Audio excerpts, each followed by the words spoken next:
Still have clients. Yeah, that's a very It's good always point. good. That's a good point. It's always good. One must make a living. Yeah, one must. It's always good to pay those bills.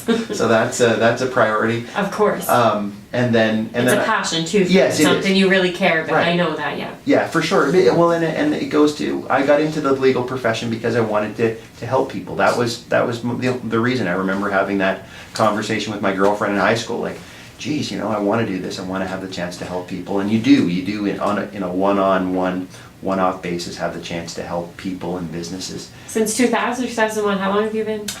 Since 2000. You were in the bar in 2000. Yeah, Okay. I got called to the bar in 2000. I couldn't remember, sorry. Yes, I got called to a bar earlier than that, but I got called to the bar. Not the drinking bar, a bar. So, yes, that's just 2000. So it's been a good. I have great partners and great coworkers, and they're very much like family, obviously. What law do you practice? Like, what do you practice? So I've done a lot of labor and employment law over the years. My very first trial was a wrongful dismissal case for a waitress at it used to be called, it was the Moon Palace Restaurant at the Colonial Inns. That was a while ago. Yeah, right? See? So that was the very first trial I did as a young lawyer. Okay. And then from that I've ended up doing human rights cases over time. I've done a fair bit of construction litigation and collection work related to construction cases gone bad, and so for contractors and for owners. So that's a big part of the practice I have. And then a little bit from time to time immigration work for clients, mostly employer clients who have employees they want to keep or bring to New Brunswick. Yeah. And also, what do you think about? Do you want to comment or talk about the Olin trial? Oh my goodness! So a couple people have written a book. Bobby Jean wrote a book, and wow. I had the opportunity to talk to her. And Greg Marquis wrote a book. I had the opportunity to talk to him as well. And so they won't tell you if he's innocent or guilty. The book gives you the information, and you look at it and decide. But what do you think about that? Not in terms of innocent or guilty, but I mean in terms of all the coverage that's been on it. It really is a case that's captured the attention of every St. Johner. Like, I remember, when the verdict came down last December, I think probably every St. Johner knows where they were the moment the verdict got released, right? For me, I was out getting breakfast that Saturday morning with Stephanie, and then everybody started looking at their phones, and the whole restaurant sort of stopped. And so we've all been. It's a community drama, and I think we probably all have friends that are friends or acquaintances of one side or the other, sure. That know the parties involved. It's tragic on a whole bunch of levels. It's tragic for the Olin family generally, but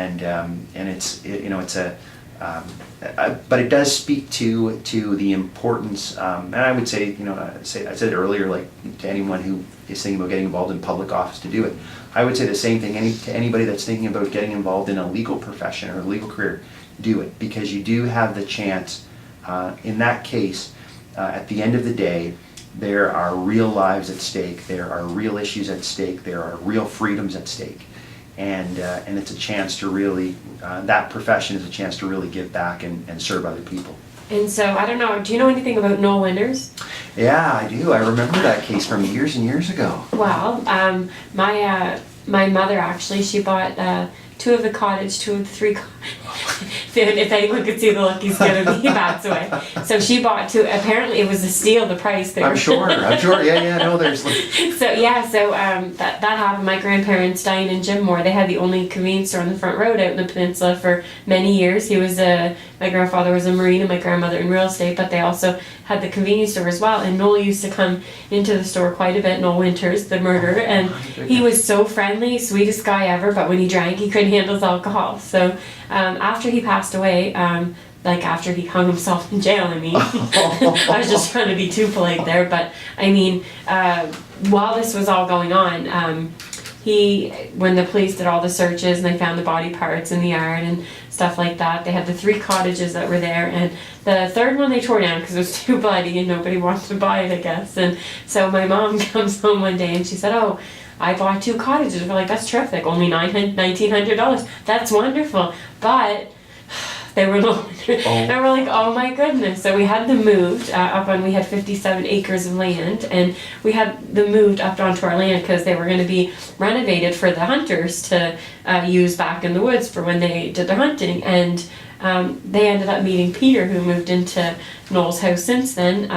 Him and his wife and their young baby, who he eventually he suicided as well. So the place ended up getting torn down, his place, because we like to think that it was haunted, but we're better off if we just tore it down. But the other 2 cottages, what's interesting about them is in the ground, when they were doing all the renovation of it, in the ground they found over $700 in a different kind of currency. So I mean, and then up in the attic, also there was like an old box of like old books and stuff, because it had like some sort of fake bottom like thing when you went up in the top, so they like turned them in. So it was pretty, I mean, it's not something that would make me popular in school, but it's something like, hey, you want to come sleep over? I think I'll take a pass on any invitations.